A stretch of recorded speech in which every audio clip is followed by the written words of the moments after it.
चलिए आज जो कैलकुलस का बहुत ही इम्पोर्टेंट एक टॉपिक होता है अवकलन, है ना। इसको आज शुरू करते हैं और बहुत बेसिक से शुरू करेंगे। थोड़ी सबसे फर्स्ट ऑफ ऑल हम इसके बारे में ये बता दें आपको कि पेपर की दृष्टि से कहीं ना कहीं बहुत मैक्सिमम नंबर यहाँ से स्कोर होते हैं कैलकुलस। अगर हम बात करें तो केवल अगर कंटिन्यूटी से बात करें तो एक या दो क्वेश्चन आपके पेपर में देखने को मिल जाते हैं।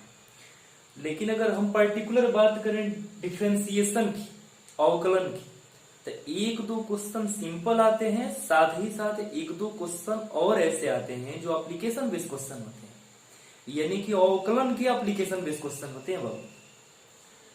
तो एक अवधारणा जो होनी चाहिए ना इसको पढ़ने का अवकलन की, यानी कैलकुलस का बहुत ही इंपॉर्टेंट टॉपिक है ये। हालांकि कैलकुलस में कंटेंट बताया हूं कि आपके यहाँ जो फिलहाल जो एनसीईआरटी की बुक अवेलेबल है, जो एनसीईआरटी पैटर्न है, इसमें कैलकुलस में कहीं ना कहीं आपके बहुत ज्यादा चैप्टर नहीं है। मैं आपको याद भी दिलवाया था कि लिमिट होता है एक चैप्टर, जस्ट उसके आगे कंटिन्यूटी होता है, फिर उसी से लगे एक डिफरेंशिएशन का चैप्टर होता है, ये डिफरेंशिएशन है। उसके बाद कुछ इसमें एक दो चैप्टर और ऐसे जुड़ जाते हैं जो अवकलन के अनुप्रयोग से जुड़ते हैं, इसमें 3-4 कंटेंट है। और साथ ही साथ एक और चैप्टर जुड़ता है जिसे आप समाकलन बोलते हैं, उसमें समाकलन के कुछ अनुप्रयोग के एक दो चैप्टर और ऐड हो जाते हैं। तो मुख्य रूप से जो आपके अवकलन और समाकलन है ना, यही कैलकुलस में अहम रोल प्ले करते हैं पेपर के कंटेंट। तो बहुत ही बेसिक से इसको आज ना पढ़ने के लिए हम शुरू कर रहे हैं। हालांकि जो अवकलन है ये फिलहाल जो अपना अवकलन है ना, ये पर्टिकुलर 12th में जो अवकलन है, जो इसकी एक बेसिक समझ है वो 11th में भी आपको बता चुका है। तो एक बार फिर हम 11th की छोटी सी चीजें जो बननी चाहिए था ना, उसको मैं दोहरा रहा हूं कि एक्चुअली अवकलन होता क्या है। आप फिर तब इसके बारे में हम बात करेंगे कि अवकलन में वेरियस टाइप के क्वेश्चन सेट कैसे होते हैं, कौन कौन से फंक्शन होते हैं जिनका आपको अवकलन फिलहाल पढ़ना हो। और अगर अवकलन को अच्छे से कवर कर लेंगे तो उसके जस्ट आगे हम पढ़ेंगे अवकलन के अनुप्रयोग। तो चलिए शुरू करते हैं ना कि अवकलन एक्चुअली होता क्या है। देखिए कि if y is equal to, अगर एफ ऑफ एक्स कोई फंक्शन गिवन है, हम थोड़ी सी आपको एहसास दिला दें कि दरअसल अगर आपको फंक्शन के बारे में नॉलेज नहीं है ना, तो कहीं ना कहीं कैलकुलस थोड़ा सा आपको मुश्किल जरूर पैदा करेगी पढ़ने में। ऐसा इसलिए कि फंक्शन का ही आप हर चीज पढ़ते हो, कैलकुलस के जितने भी चैप्टर हैं वो सब फंक्शन पे ही आधारित हैं। फंक्शन का ही आप लिमिट पढ़ते हैं, फंक्शन की ही कंटिन्यूटी पढ़ते हैं, फंक्शन का ही अवकलन बोले तो पढ़ते हैं, फंक्शन का समाकलन पढ़ते हैं। तो फंक्शन की जो एक छोटी सी बहुत जो बेसिक अवधारणा होनी चाहिए वो आपको कहीं ना कहीं आनी चाहिए। तो अगर यहाँ पे मैंने बोला कि y is equal to f of x, अगर कोई एक डिफाइंड फंक्शन है, कोई गिवन फंक्शन है यहाँ पे, तो इस तरह से कोई भी फंक्शन अगर गिवन होता है ना, जिसके लिए अगर y संकेत है या एफ ऑफ एक्स, यानी कि फंक्शन का ये का पूरा एक इधर का पार्ट होता है, यानी कि यही फंक्शन होता है एक्चुअली, तो y संकेत है मात्र। तो इसमें जो ये एक्स है ना, इसको बोलते हैं स्वतंत्र चर, स्वतंत्र चर, यानी इसको बोलते हैं एक्स को इंडिपेंडेंट वेरिएबल, स्वतंत्र चर। ये जो y होता है इसको बोलते हैं परतंत्र चर, यानी कि डिपेंडेंट वेरिएबल है। जो y होता है ये डिपेंडेंट वेरिएबल इसलिए है कि x की वैल्यू स्वेच्छा से कुछ भी पुटअप करने के बाद y x पे ही ऑपरेट करता है, यानी कि x के वैल्यू अपने मन से पुट की जा सकती है। बोले तो x फिलहाल यहाँ इनपुट का काम करता है, लेकिन y जो एक आउटपुट वैल्यू प्रदान करता है, जो किस पे डिपेंड करता है, तो यानी कि x पे डिपेंड करता है। तो अगर फिलहाल यहाँ बात करें कि अगर x कोई यहाँ पे वेरिएबल है, तो कुल मिलके यहाँ पे फंक्शन का एक जो छोटा सा मतलब दिखाने का जो तरीका है y is equal to f of x, में पूरा अच्छी तरह से एक चीजें कंफर्म अभी आप कर लीजिए कि जो डिपेंडेंट वेरिएबल है ना y, इसमें चेंजिंग होती है किसके अकॉर्डिंग, तो जो इंडिपेंडेंट वेरिएबल है यानी कि जो x है उसके अकॉर्डिंग। यानी कुल मिलके अगर x में आप कुछ भी प्रॉब्लम करते हैं, यानी कि x में आप कुछ भी चेंजिंग करते हैं, तो कहीं ना कहीं y में भी चेंजिंग आएगी। अगर x में कहीं ना कहीं आप किसी छोटी सी वैल्यू की अगर बढ़ोतरी कर देते हैं, तो y में हो सके समथिंग, यानी कि कुछ वैल्यू बढ़ जाएंगी y की, या y की वैल्यू घट जाएंगी। कुल मिलके मेरे बोलने का मतलब सीधा सीधा ये है कि अगर यहाँ x की वैल्यू में आप जो भी कुछ चेंजिंग करते हैं, तो कहीं ना कहीं y में भी कहीं कुछ ना कुछ चेंजिंग आ ही जाएगी। तो यदि देखिएगा यहाँ थोड़ा ध्यान से कि अगर हम इसे इक्वेशन फर्स्ट बनाओ आप, अगर हम x में डेल्टा x की वृद्धि करते हैं, यानी कि x पहले से है, x में हम छोटा सा एक डेल्टा x जो अत्यंत सूक्ष्म राशि है का अगर वृद्धि कर दें तो y यानी कि जो फंक्शन में जो y है ना, इसमें कहीं ना कहीं कुछ ना कुछ डेल्टा y की वृद्धि हो जाएगी। ये सपोज दैट ऐसा माना गया है कि y में अगर डेल्टा y की वृद्धि हो जाती है। मैंने देखो यहाँ पे ना कुछ लोग इसको ये समझते हैं कि डेल्टा y यानी कि y में वृद्धि हुई है और यहाँ x में डेल्टा x की वृद्धि हुई है, लेकिन सर्वप्रथम बात ये नहीं होगी। हमने x में डेल्टा x की वृद्धि की है, जहां डेल्टा x एक अत्यंत सूक्ष्म चर राशि, इसे मान लो आप, और ये y में ये डेल्टा y डेल्टा x के अकॉर्डिंग वृद्धि हुई है। यानी कि अगर हम x में डेल्टा x की वृद्धि कर रहे हैं तो कहीं ना कहीं y में डेल्टा y की फिलहाल वृद्धि हो रही है। अब यहां से काम आप और कर सकते हैं कि खाली delta y is equal to नोट कर सकते हैं कि f x plus delta x, ये चला जाएगा तो उधर माइनस में y हो जाएगा। एक और काम कर सकते हैं कि y की जो वैल्यू f ऑफ x है ना, इसको यहाँ पे आप उठा के पुट कर सकते हैं। तो ये लिखा है कि delta y is equal to f x plus delta x minus में एफ ऑफ एक्स। अब ये फिलहाल एक छोटा सा इक्वेशन है। इक्वेशन में मैं क्या करने जा रहा हूं ना कि दोनों पक्षों में डेल्टा एक्स का डिवाइड करने वाला, थोड़ा लिख देता हूं कि दोनों पक्षों में डेल्टा एक्स से भाग देने पर, तो यहां होगा delta y upon delta x. अब बगल में पूरा f x plus delta x minus में एफ ऑफ एक्स के बट्टे में डेल्टा एक्स एस। ये चीजें कहीं ना कहीं आपको समझ में फिलहाल यहां तक आई है। अब थोड़ा आगे एक स्टेप और हम बढ़ते हैं। थोड़ी लिमिट की यहाँ पे रोल होती है ना, तो एक बार लिमिट लगा के ट्राई करेंगे ना एक्चुअली फिलहाल क्या बनने वाला है। तो होता ये है ना कि यहाँ पे दोनों पक्षों में limit delta x tends to zero लेना होता है। तो ऐसे लिखेंगे कि या आप ये भी लिख सकते हैं कि limit delta x tends to zero, इधर है delta y upon delta x. अब बगल में भी आपको लिमिटिंग वैल्यू ऐसे ही लेनी पड़ेगी जैसे आपने इधर एलएचएस में लिया है। तो यहां होगा limit delta x tends to zero. अब पूरा फंक्शन ये जो गिवन है ना, इसको वहां नोट करना पड़ेगा। यानी कि लिखा है कि F x plus delta x minus में एफ ऑफ एक्स, अब बटे में डेल्टा एक्स ऐसे। अब कहीं ना कहीं ये पूरी बात जो मैं फिलहाल यहाँ पे आपको निकाल के दिखाया, जिसमें ये टोटल जो पार्ट जो एलएचएस में बना है ना, यही लिखा होता है d D x of y. कुल मिलकर ये थोड़ा और शुद्ध लिखना ऐसे है ना कि D D x of y को ब्रैकेट में भर दिया जाता है। मतलब होता ये है कि ये बोलना चाह रहा है कि जो function y is equal to जो एफ ऑफ एक्स गिवन है ना, इस एफ ऑफ एक्स की है ना एक्स के रिस्पेक्ट में परिवर्तन की दर, मतलब कि d Y upon D x पढ़ो चाहे d D x of y पढ़ो, लिखने का तरीका सबका एक ही जैसा होता है, लेकिन शुद्ध रूप ये लिखा है कि D D x of Y. और D D x of Y का मतलब टोटल ये वाली चीज है। तो कहीं ना कहीं थोड़ा सा इसको आप ऐसे लिख सकते हैं कि टोटल इतने को अगर लिख रहा है कि d by d x of y, अब बगल में ये लिखा है कि limit delta x tends to zero f x plus delta x minus में एफ ऑफ एक्स, अब बटे में डेल्टा एक्स। ये कहीं ना कहीं जो चीजें ये बन के आई है ना, इसी को आप बार बार पढ़ते आए हैं कि सर ये अवकल गुणांक है, अवकलन है, अवकलन करने की प्रोसेस है, ये सारी चीजें मैं अभी आपको बताऊंगा। लेकिन फिलहाल ये जो लिखा है ना d Y upon D x, यही अवकलन का एक संकेत होता है। हमें फाइनली लास्ट में अगर जो भी क्वेश्चन गिवन है अवकलन के चैप्टर में, उससे बस यही पूछता है कि find the value of the d Y upon D x. यानी कि फंक्शन जो यहाँ गिवन है इसका एक्स के रिस्पेक्ट में परिवर्तन की दर एक्चुअली कितना होनी चाहिए था। यहाँ पे जो मैंने कैलकुलेट करा है कि डेल्टा एक्स जो है, अगर मैंने वृद्धि करा है एक्स में, तो डेल्टा वाई की वृद्धि हो गई है वाई में का एक पूरा समरी जो निकल के आया है कि आखिरकार जो एक्स में परिवर्तन की दर है ना, तो वाई में है ना डेल्टा एक्स, यानी कि सॉरी मैं क्या बोल गया ऐसे कि जो एक्स है यहाँ फिलहाल, यानी कि पूरा बोलना चाहें कि जो फंक्शन वाई है उसकी परिवर्तन की दर ये फिलहाल जो नीचे एक्स लिखा है ना, इसके रिस्पेक्ट में करा गया है। यानी कुल मिल के जो ये चीजें हैं अगर यही आप कैलकुलेट करते हैं तो आप अवकलन फाइंड आउट करते हैं किसी गिवन फंक्शन का।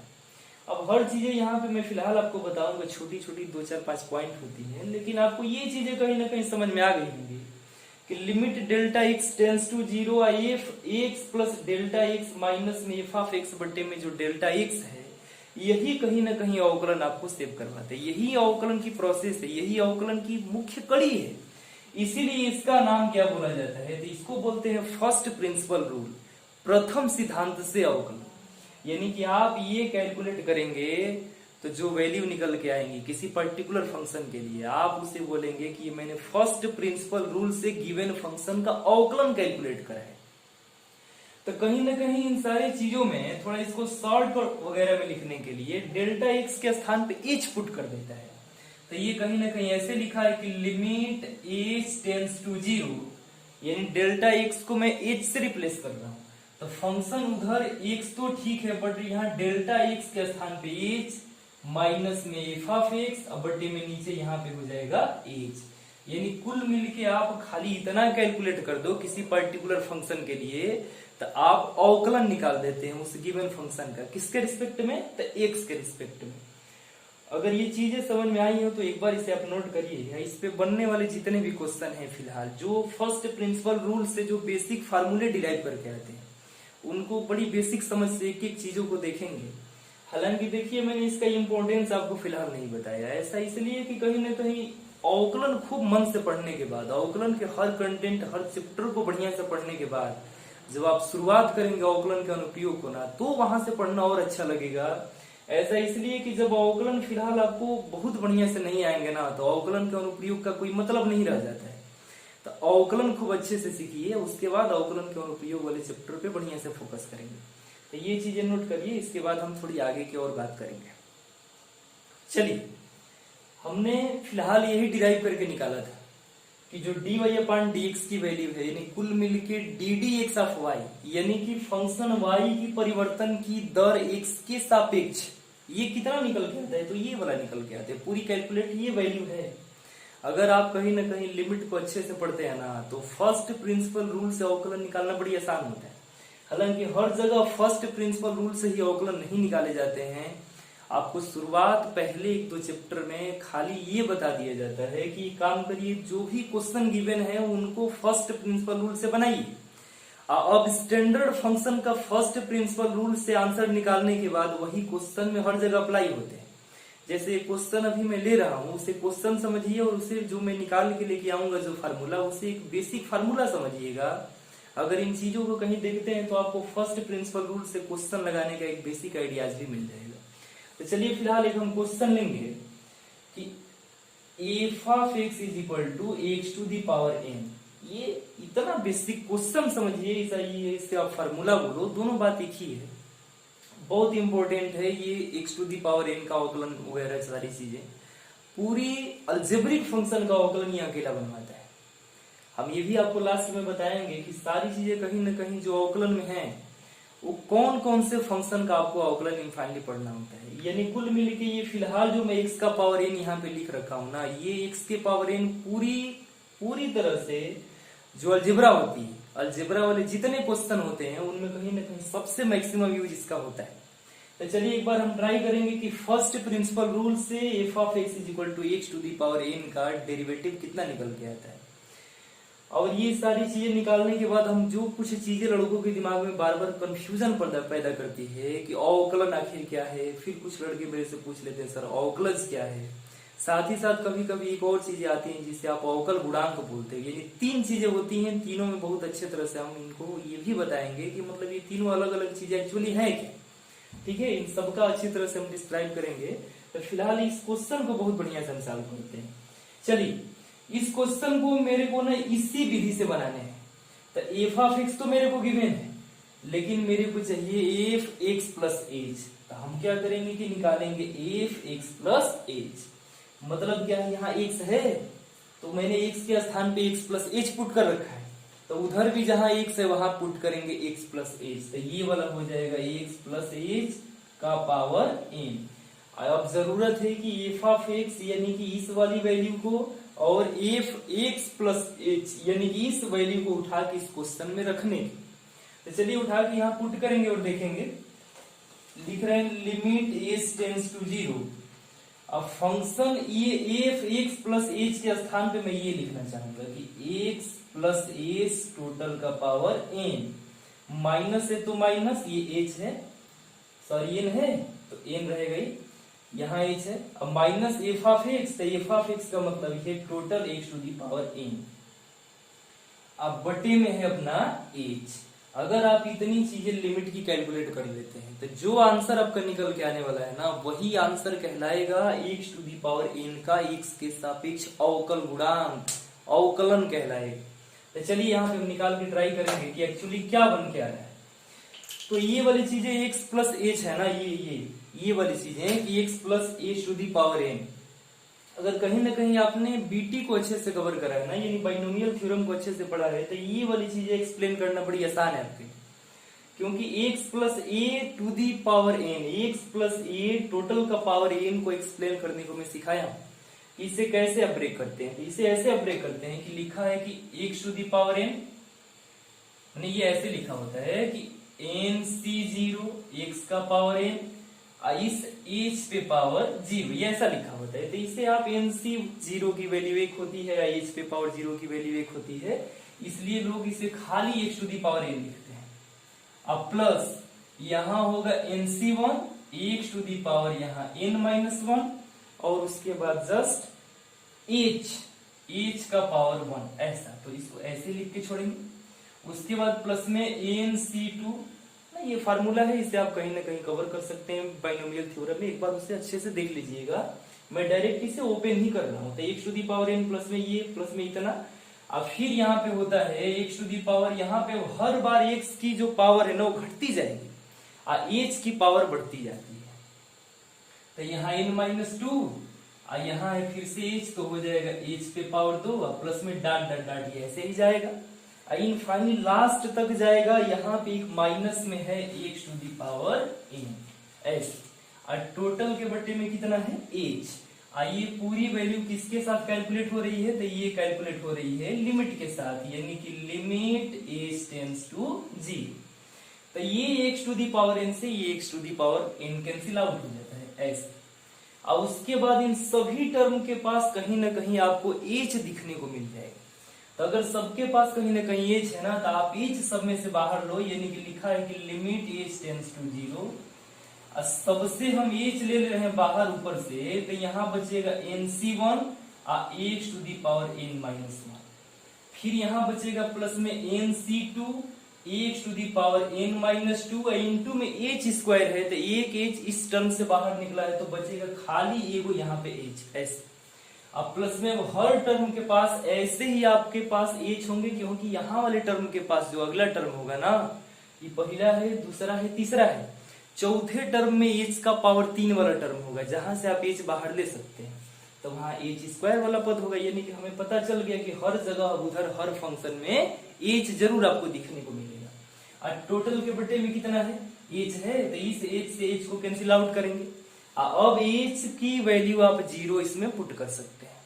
अच्छा, अब एच की वैल्यू जब जीरो पुट करेंगे तो यहाँ वाली वैल्यू जीरो हो जाएगी, क्योंकि जब ये एच की वैल्यू जीरो पुट करेंगे तो टोटल ये टर्म जीरो हो जाएगा। अब हर टर्म के पास ही उधर एच होगा, यानी कि उधर की हर वैल्यू जीरो होगी। तो केवल छूटेगा क्या कि एन सी वन और एक्स का power n minus one, n C one की वैल्यू होता है एन, तो ये वाला लिखा है n x to the power n minus one. यही क्या है? तो यही टोटल इस तरह से करने के बाद अपना आंसर है, यानी कि फर्स्ट प्रिंसिपल रूल से जो अवकलन करने की जो मेथड है ना, वो टोटल यही है। ऐसे ही आप करेंगे इस टाइप के हर क्वेश्चन को। बट फिलहाल जो ये निकल के इस पे हम बात करते हैं। तो ये निकल के आया है n x to the power n minus one. इसी को हम किससे लिखते हैं? तो इसको लिखते हैं d D x of y. यानी कुल मिलके मैं ये बोलना चाहता हूँ कि जो ये फंक्शन एफ ऑफ एक्स है ना, अगर ये y बराबर गिवन होता तो इस तरह से पूरे गिवन फंक्शन का x के रिस्पेक्ट में जो अवकलन निकल के आता ना, ये निकल के आता n x to the power n minus one. अच्छा, इसमें आइए बहुत छोटी छोटी चीजों को मैं चर्चा कर देता हूँ फिलहाल अभी, कि जो कहीं ना कहीं आपको थोड़ी क्वेश्चन में डिस्टर्बेंस करती हैं, कि नाम में ही आप कंफ्यूजन पैदा कर लेते हैं। कि अवकलन क्या होता है, अवकल गुणांक क्या होता है, अवकलज क्या होता है। ये 3 नामें प्रचलित हैं फिलहाल अवकलन में।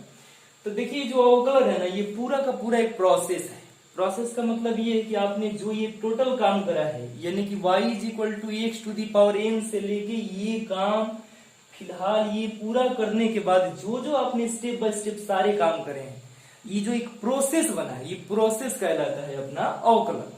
लेकिन इन फाइनली जो लास्ट में आंसर निकल के आता है ना, उससे बोलते हैं अवकलज। यानी टोटल में n x to the power जो n माइनस 1 आया है, इसे बोलेंगे अवकलज। किसका अवकलज बोलेंगे? तो x to the power n का अवकलज बोलेंगे। लेकिन ये जो नोटेशन के लिए आया है d D x of y, यानी कि d Y upon D x, इस टोटल को बोलते हैं अवकल गुणांक। यानी कुल मिलकर अगर हम आपको बताएं तो इस x to the power n को आप बोलते हैं ना, सॉरी ये क्वेश्चन है पूरा। ये कैलकुलेट करने के बाद जो चीजें बन के आई हैं, उसमें जो ये चीजें बन के आई, ये वाला ये है अवकलज। किसका अवकलज है?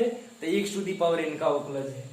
ये d Y upon D x जो ये संकेत बना है ना, ये कहीं ना कहीं ये जो संकेत है, इसे बोलते हैं अवकल गुणांक, यानी डिफरेंशिएशन कोफिशिएंट। तो किसका डिफरेंशिएशन कोफिशिएंट आपने निकाला? तो आपने निकाला x to the power n का। क्वेश्चन को बोलने का तरीका अलग अलग हो सकता है। क्वेश्चन देगा, बोलेगा अवकलज गुणांक, सॉरी अवकल गुणांक ज्ञात करिए, तो आपसे फाइनली बोला है कि d Y upon D x ज्ञात करिए। साथ ही साथ अगर उसने ऐसा बोल दिया कि दिए गए क्वेश्चन का, यानी कि दिए गए फंक्शन का अवकलज ज्ञात करिए, तो भी वही बात बोलना चाहे कि आप इन फाइनली लास्ट में अवकलन करके जो आंसर निकल के आना चाहिए था ना, वही निकाल के दिखाओ। तो अवकलन निकालने को बोले तो भी यही काम करेंगे। अवकल गुणांक निकालने को बोले तो D Y upon D x का नोटेशन बस बन के आ जाए, जो इधर बन के आती है, तो D Y upon D X ही क्या कहलाएगा? अवकल गुणांक। यानी कुल मिलकर अवकलन निकालने को ही बार बार बोल रहे हैं। तो इस तरह से देखिए जो एक बेसिक समझ होनी चाहिए था ना, कि x to the power n का जो अवकल गुणांक निकल के आता है, एक्चुअली वो क्या निकल के आता है, इससे आप कहीं ना कहीं इस विधि से सॉल्व करने के बाद ये वाला निकाले हैं। अच्छा, कैलकुलस में थोड़ी सी देखिए दिक्कत क्या होती है, कई चैप्टर का समावेश होता है। कहीं ना कहीं देखिए इसमें बाइनोमियल थ्योरम लग रहे हैं।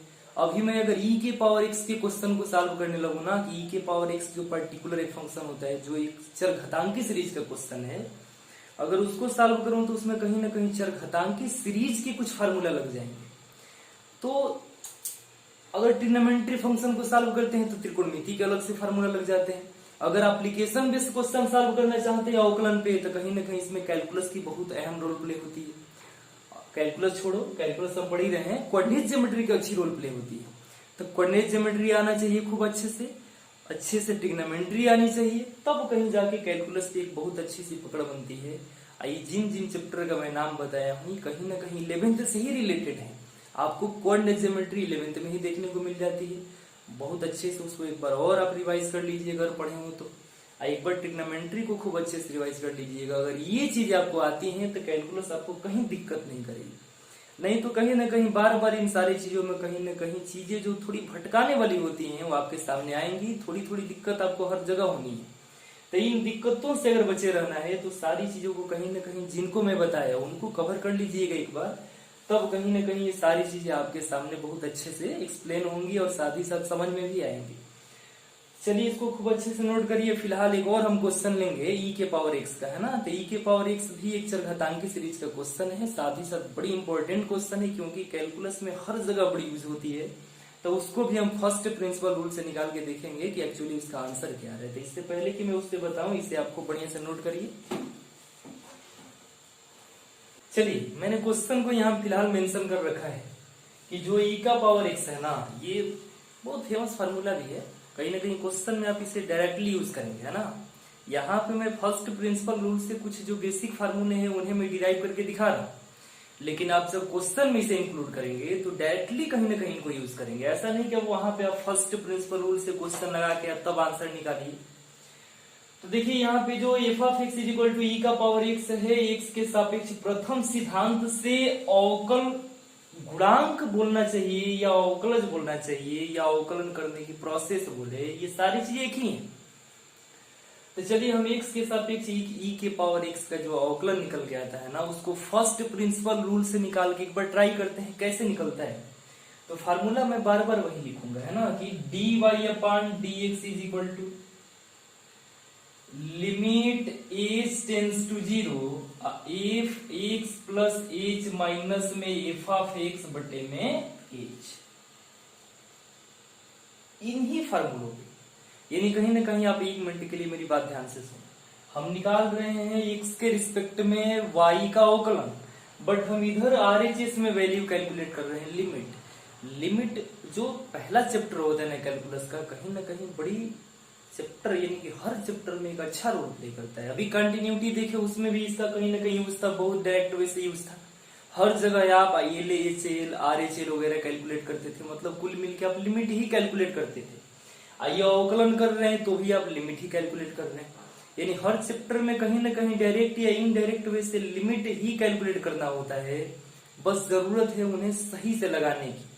तो चलिए एक बार हम ट्राई करेंगे कि मेरे पास F of x is equal to E के पावर एक्स गिवन है, तो एफ एक्स प्लस एच मेरे को चाहिए था, तो हम यहाँ निकालेंगे एफ एक्स प्लस एच, तो उधर हो जाएगा ई, लेकिन जहां एक्स होगा उसी में एच की वृद्धि होती है। तो यहाँ एक्स है तो एक्स ठीक है, बट यहाँ पे एच की वृद्धि हो जाएगी, तो ई वाला हो जाएगा एक्स प्लस एच। ये वैल्यू उठा के यहाँ पुट करेंगे, ई के पावर एक्स को उठा के हम यहाँ पुट करेंगे, एच तो अपना ही है। तो चलिए क्वेश्चन सॉल्व करते हैं। तो ये वाला लिखा है कि लिमिट एच टेंड्स टू 0। यहां मैं लिखना चाहूंगा ई के पावर एक्स प्लस में एच, अब माइनस में लिखा है यहाँ पे ई के पावर एक्स, अब बटे में नीचे लिखा है ये वाला एच।